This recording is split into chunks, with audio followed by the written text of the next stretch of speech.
BCCI ने, राजीव शुक्ला जी ने ये बोला है कि रोहित और विराट की कमी हम सबको महसूस होती है, याद आ रही है, सबको याद आती है, लेकिन अब हम क्या करें कि उन्होंने छोड़ दिया। हम तो किसी को कभी मजबूर नहीं करते कि आप रिटायरमेंट ले लें, ये उनका अपना डिसीजन था। लेकिन अच्छी बात यह है कि ओडीआईज में दोनों रोहित और विराट नजर आएंगे। ये स्टेटमेंट भी राजीव शुक्ला जी का जो उन्होंने दिया है इंग्लैंड के अंदर, वो स्टेटमेंट भी देख लेते हैं, बिकॉज वो वहीं पर हैं और मैच भी देखने आए थे। जो लॉर्ड्स में आपकी हार हो गई 22 रन की, बड़ा हार्ट ब्रेकिंग हार थी।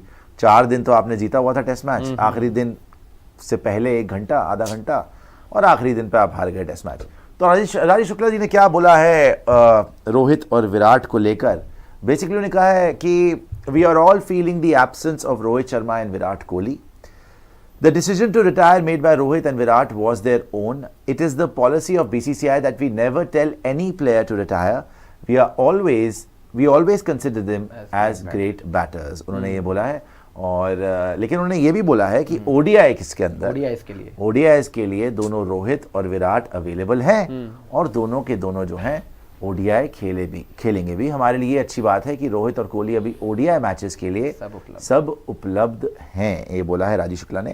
तो पता नहीं ये अच्छा खासा तो चल रहा है यार, ये रोहित विराट की याद कैसे आ गई, मैं तो ये सोच के हैरान हूँ कि चलिए ओडीआई में तो उन्होंने कंफर्म कर दिया, तो रोहित विराट के जो फैंस हैं हम सभी हैं उनके लिए एक अच्छी खबर है। लेकिन टेस्ट मैच में जब आपने इतने जान मारी, 5-5 दिन के टेस्ट मैच हो रहे हैं, एक टेस्ट मैच आप जीत भी चुके हैं, सीरीज बड़ी बढ़िया चल रही है और आगे भी इंग्लैंड के लिए आसान भी नहीं होगा, इंडिया के लिए भी नहीं आसान होगा, लेकिन कोई बड़ी बात नहीं, अगला टेस्ट हम जीत जाए।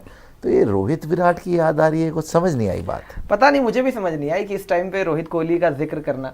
हाँ ठीक है, बात तो हो रही है, कंपैरिजंस ड्रॉ हो रहे हैं कि शुभमन गिल जिस तरीके से अपना कप्तानी कर रहे थे, थोड़ा सा एग्रेसिव नेचर दिखा, तो लोगों ने कहना शुरू कर दिया यार कि कोहली की तरह थोड़ी सी झलक दिखाने की कोशिश हो रही है। मुझे लगता है कि शुभमन को थोड़ा सा काम डाउन होना चाहिए उसमें।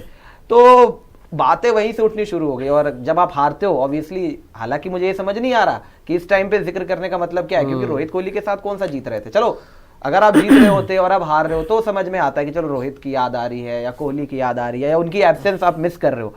जब वो प्रेजेंट थे तब आप कहां जीत रहे थे? नहीं अच्छा कर रही है। जब आप प्रेजेंट थे तो एक बात होती है दूरी, एक होती है मजबूरी, ठीक है। अब यहाँ पे देखो अंदर खाते बात जो मर्जी हो, अब बीसीसीआई के वाइस प्रेसिडेंट है ये, इन्होंने कहा हमें कमी खल रही है।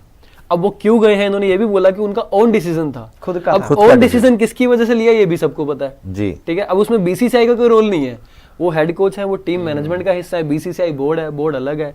बोर्ड ने हो सकता है खुद ना प्रेशराइज किया हो, उन्होंने कर दिया, वो उनके आगे मजबूरी में उनको संन्यास लेना पड़ गया। अब बीसीसीआई का इसमें रोल मुझे नहीं पता क्या है, लेकिन चलिए अब तो जो भी रोल है वो दोनों रिटायर हो चुके हैं ना, बात खत्म हो चुकी है। क्योंकि वहां गंभीर जाके कहते हैं वो तो रिटायर हो चुके हैं, आप बोल दो ना रिटायर हो गया, बोल दो तो रिटायर। इनको याद आ रही है कपिल शर्मा शो में उन्होंने तो धड़ल्ले से बोल दिया इतना बड़ा चेंज कर दिया कि मैंने इतना बड़ा चेंज कर दिया और क्या चेंज, इससे बड़े बदलाव हिंदुस्तान ने देख लिया। तो बीसीसीआई को याद आ रही है, लगता नहीं कि वो अलग रास्ते पे है, ये अलग रास्ते आप इतने ज्यादा क्लोज टेस्ट मैच हारे हैं, 22 रन से आप टेस्ट मैच हारे हैं और उनकी याद आ रही है।